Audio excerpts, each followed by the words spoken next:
దొండకాయలు అన్నీ కట్ చేసాము. మరి ప్లేట్లో కూడా దొండకాయలు లేవు.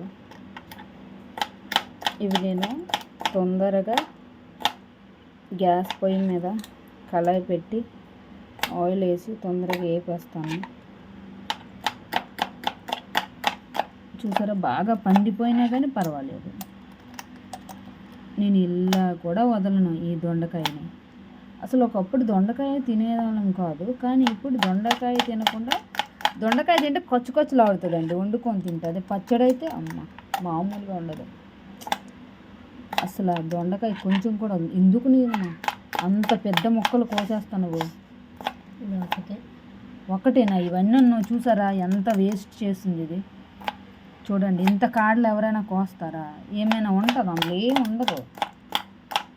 దొండకాయ అది భూమి మీద పుట్టదు కదా. భూమి మీద పాకిరి అయితే అవి చెత్త ఉంటుంది. ఇవి బడ్డుకుంటుంది కదా, ఇసుక ఉండదు బడ్డుకున్న దానికి.